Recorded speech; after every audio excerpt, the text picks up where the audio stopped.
Assalamu alaikum everyone. Hope you are well by the grace of Almighty Allah. Welcome to my channel Learning English School. Today we are going to learn about the uses of may and might.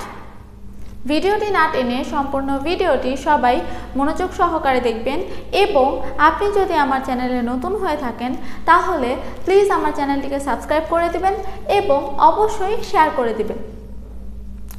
চলুন আমাদের topic সম্পর্কে শুরু করি।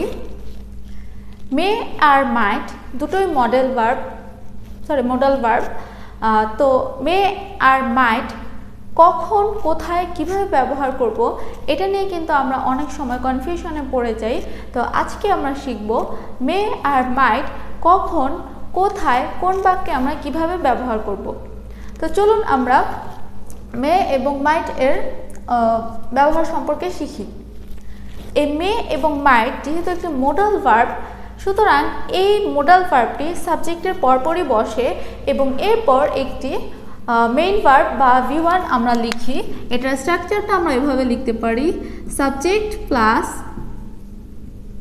মে অথবা মাইট plus V1 plus extension. দেখুন আমরা কি বললাম, সাবজেক্ট প্লাস মে অথবা মাইট এরপর V1 প্লাস এক্সটেনশন, মানে হচ্ছে আপনি মে এবং মাইট এর পর কখনো টু ব্যবহার করতে পারবেন না এবং এই মে এবং মাইট এর সাথে মোডাল ভার্বগুলোর সাথে কখনো এস বা ইএস, ইডি বা আইএনজি যুক্ত করা যাবে না এবং এই নিয়মটি সব মোডাল ভার্বের ক্ষেত্রেই প্রযোজ্য। তাহলে আমরা একটি এক্সাম্পল দিয়ে ক্লিয়ার হই যে আমরা যদি বলি he may pass the exam, he may pass the exam, সে পরীক্ষায় পাশ করতে পারে।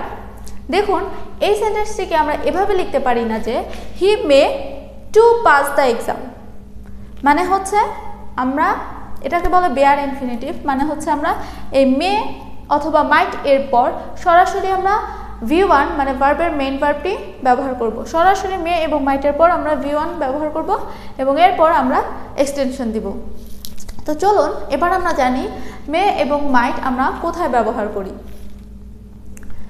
প্রথম নিয়মটি হচ্ছে পসিবিলিটি বা সম্ভাবনা বোঝাতে, কোনো কাজ করার সম্ভাবনা বোঝাতে আমরা মে আর মাইটকে ব্যবহার করে থাকি।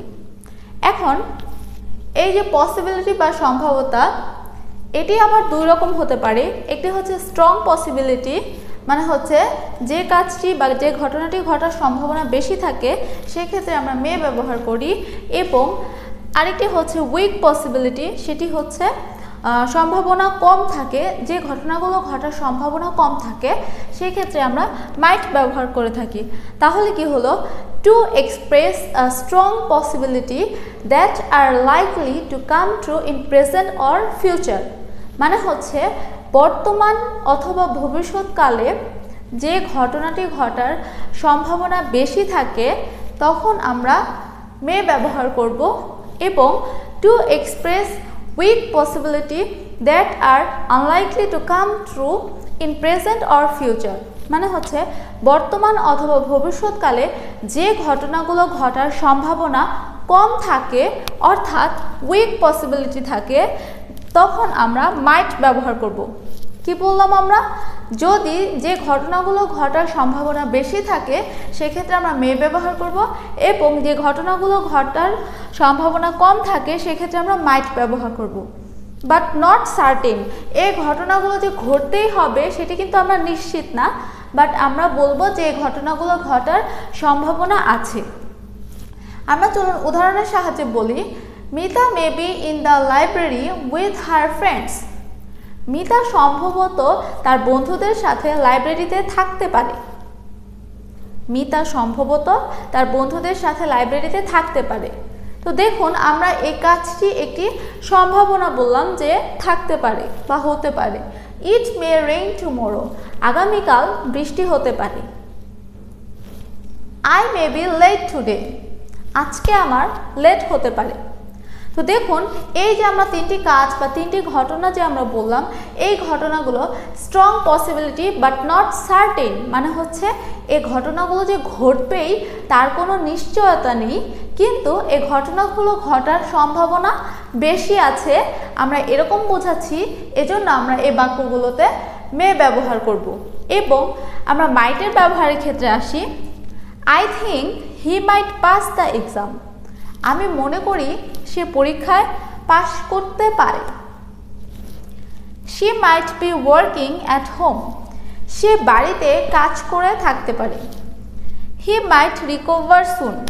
সে শীঘ্রই আরোগ্য লাভ করতে পারে। তো দেখুন আমরা এখানে মাইট ব্যবহার করেছি, মানে হচ্ছে এই তিনটি ঘটনা যে আমরা বললাম এই ঘটনাগুলোর সম্ভাবনা কম বোঝাচ্ছে। তাহলে আমরা 1 নম্বর নিয়মটি কি শিখলাম, যে পসিবিলিটি বা সম্ভাব্যতা বোঝাতে স্ট্রং পসিবিলিটি বা কোনো ঘটনা ঘটার সম্ভাবনা বেশি বোঝাতে আমরা মে ব্যবহার করব, এবং কোনো ঘটনাগুলো ঘটার সম্ভাবনা কম থাকলে আমরা সেখানে মাইট ব্যবহার করব। তো চলুন আমরা এবার দ্বিতীয় নিয়মটি শিখে নিই।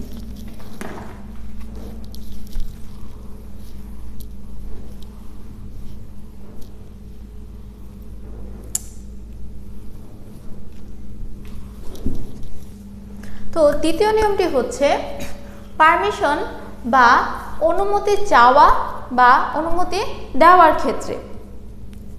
সাধারণত কোনো অনুমতি চাওয়ার ক্ষেত্রে বা অনুমতি দেওয়ার ক্ষেত্রে আমরা মে ব্যবহার করে থাকি, এবং মাইট শুধুমাত্র অনুমতি নেওয়ার ক্ষেত্রে ব্যবহার করা হয়।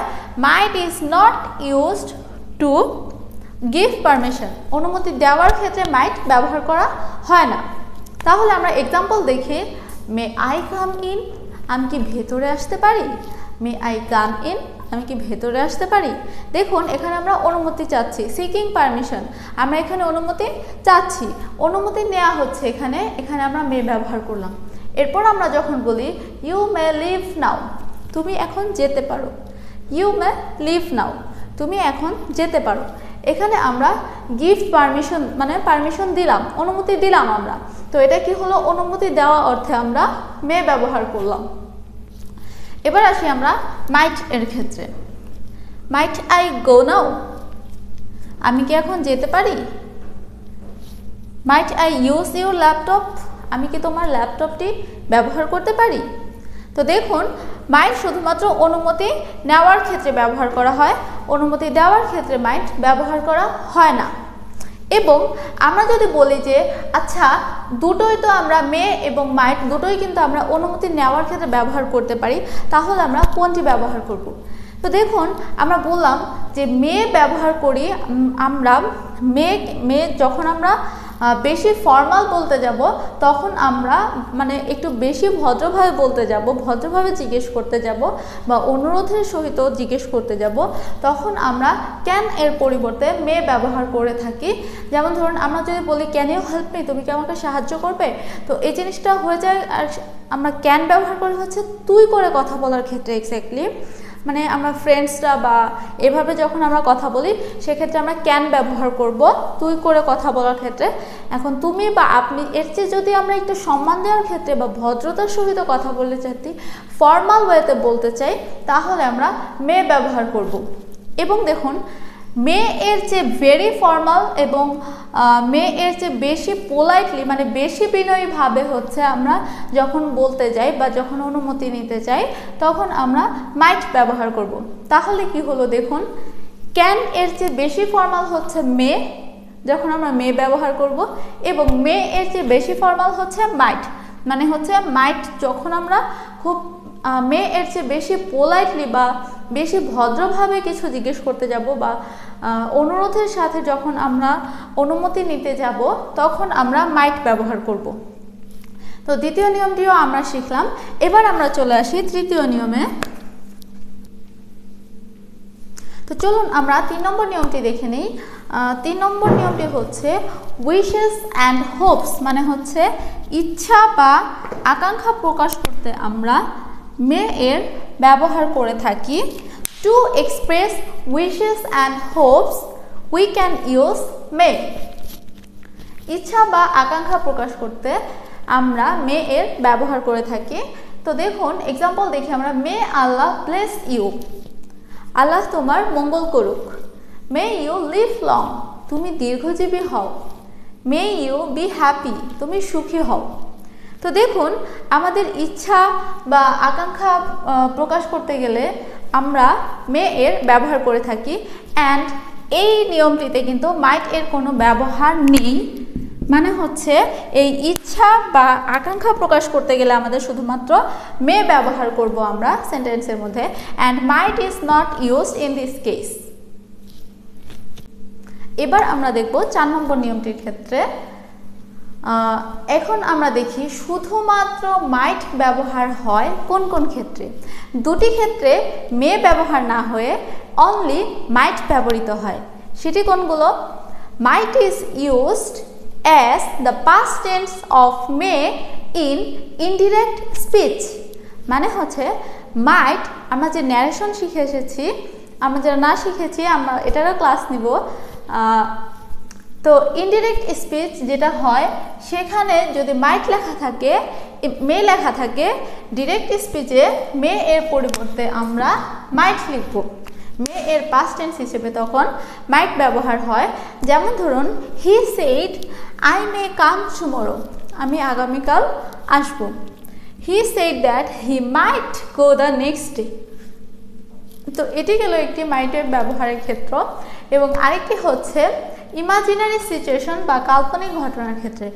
মাইট is used when there is any hypothetical or imaginary situation, মানে হচ্ছে কাল্পনিক কোনো ঘটনা যখন বোঝায় যে এই ঘটনাটি ঘটেনি, সেক্ষেত্রে আমরা মাইট ব্যবহার করি। যেমন ধরুন if our team took part in the contest we might win. If our team took part in the contest we might win. যদি আমাদের টিম প্রতিযোগিতায় অংশগ্রহণ করত তাহলে আমরা জিততে পারতাম। দেখুন এখানে কিন্তু আমাদের টিম প্রতিযোগিতায় অংশগ্রহণও করেনি আর আমরা জিততেও পারিনি, বাট আমরা কি করছি, এটি কল্পনা করছি, এজন্য আমরা মাইট ব্যবহার করব, এই যে মাইট। এবং আরেকটি এক্সাম্পল আমরা দেখি, if I had more time, যদি আমার আরও সময় থাকতো, I might take better preparation, আমি আরও ভালো প্রস্তুতি নিতে পারতাম। তো দেখুন এই দুটি এক্সাম্পলের ক্ষেত্রে কিন্তু আমরা বুঝলাম এই দুটি ঘটনা ঘটেনি, এটা আমরা কল্পনা করেছি মাত্র, ইমাজিনারি সিচুয়েশন।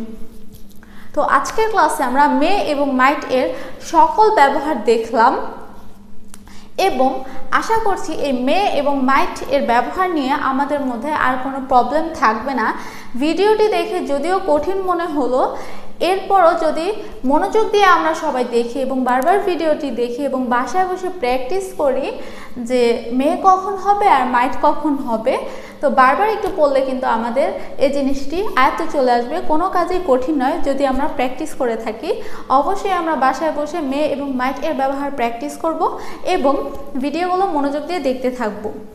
ভিডিওটি ভালো লেগে থাকলে লাইক দিবেন এবং কমেন্ট করবেন, আপনাদের যা মতামত আমাকে জানাবেন, তাহলে আমার বুঝতে সুবিধা হবে এবং অবশ্যই শেয়ার করে দিবেন। I hope to see you all ইনশাআল্লাহ in the next class. Till then take care and আল্লাহ হাফিজ।